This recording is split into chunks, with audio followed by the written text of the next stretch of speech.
ಕಳ್ಳಬೇಟೆಗೆ ಹೋಗಿದ್ದ ಆರೋಪದ ಅಡಿಯಲ್ಲಿ ಮೂವರನ್ನ ಎನ್ಕೌಂಟರ್ ಮಾಡಿ ಅರಣ್ಯಾಧಿಕಾರಿಗಳು ಹತ್ಯೆ ಮಾಡಿರುವಂಥದ್ದು. ಇದನ್ನ ಘಟನೆಯನ್ನ ಖಂಡಿಸಿ ಈಗಾಗಲೇ ಹನೂರಿನಲ್ಲಿ ಪ್ರತಿಭಟನೆಗಳು ನಡೀತಾ ಇದೆ.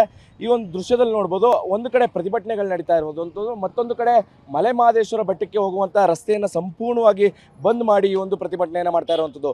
ಆ ರಸ್ತೆಗೆ ಸಂಪೂರ್ಣವಾಗಿ ಕಲ್ಲುಗಳನ್ನು ಹಾಕಿದ್ದಾರೆ. ಜೊತೆಗೆ ಮತ್ತೊಂದು ಕಡೆ ಎಲ್ಲವೂ ಕೂಡ ಎಲ್ಲ ಲಾರಿಗಳಾಗಿರ್ಬೋದು, ಬಸ್ಗಳಾಗಿರ್ಬೋದು, ಮಹದೇಶ್ವರ ಬೆಟ್ಟಕ್ಕೆ ಹೋಗುವಂಥ ಎಲ್ಲ ವಾಹನಗಳನ್ನು ತಡೆದಿರುವಂಥದ್ದು. ಮೈಸೂರು ಕೊಳ್ಳೇಗಾಲ ಭಾಗ ಮತ್ತು ಬೆಂಗಳೂರು ಭಾಗದಿಂದ ಇದೇ ಒಂದು ರಸ್ತೆಯಲ್ಲಿ ಮಲೆ ಮಹದೇಶ್ವರ ಬೆಟ್ಟಕ್ಕೆ ಹೋಗಬೇಕಾಗಿದೆ. ಇದೇ ಒಂದು ರಸ್ತೆ ಆಗಿರುವಂಥದ್ದು. ಈಗ ರಸ್ತೆ ಸಂಪೂರ್ಣವಾಗಿ ಬಂದ್ ಮಾಡಿರುವಂಥದ್ದು.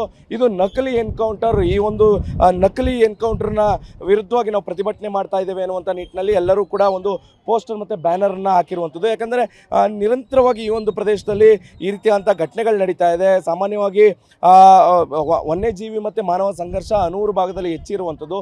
ಮಲೆ ಮಹದೇಶ್ವರ ವನ್ಯಜೀವಿ ಧಾಮ ಆಗಿರ್ಬೋದು, ಕಾವೇರಿ ವನ್ಯಜೀವಿ ಧಾಮ ಆಗಿರ್ಬೋದು, ಬಿಳಿಗಿರಂಗನ ಬೆಟ್ಟ ವನ್ಯಜೀವಿ ಧಾಮ ಆಗಿರ್ಬೋದು, ಎಲ್ಲವೂ ಕೂಡ ಇದೇ ಒಂದು ಸುತ್ತಮುತ್ತ ಪ್ರದೇಶಗಳು ಬರುವ ಕಾರಣಕ್ಕೋಸ್ಕರ ಇಲ್ಲಿ ಸಾಕಷ್ಟು ಮಾನವ ಮತ್ತು ವನ್ಯಜೀವಿ ಸಂಘರ್ಷಗಳು ನಡೀತದೆ. ಇಂಥ ಸಂದರ್ಭದಲ್ಲಿ ಈ ರೀತಿಯಾದಂಥ ಘಟನೆಗಳು ಮರುಕಳಿಸ್ತಾನೆ ಇದೆ. ಕಳೆದ ಕೆಲ ವರ್ಷಗಳಿಂದ ಕೂಡ ಈ ರೀತಿಯಾದಂಥ ಎನ್ಕೌಂಟರ್ ನಡೆದಿತ್ತು. ಇದೇ ರೀತಿ ಈಗ ಮತ್ತೊಮ್ಮೆ ಅದೇ ರೀತಿಯಾದಂಥ ಎನ್ಕೌಂಟರ್ ನಡೆದಿದೆ.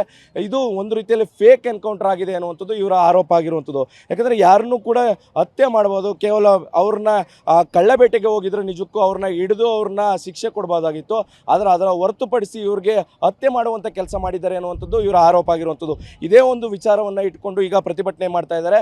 ರಸ್ತೆಯನ್ನು ತಡೆದು ಈಗ ಆಕ್ರೋಶವನ್ನು ವ್ಯಕ್ತಪಡಿಸ್ತಾ ಇರುವಂಥದ್ದು. ಕ್ಯಾಮ್ರಾ ಪರ್ಸನ್ ಗುರುರಾಜ್ ಜೊತೆ ದಿಲೀಪ್ ಚೌಡರಿ, TV9, ಚಾಮರಾಜನಗರ.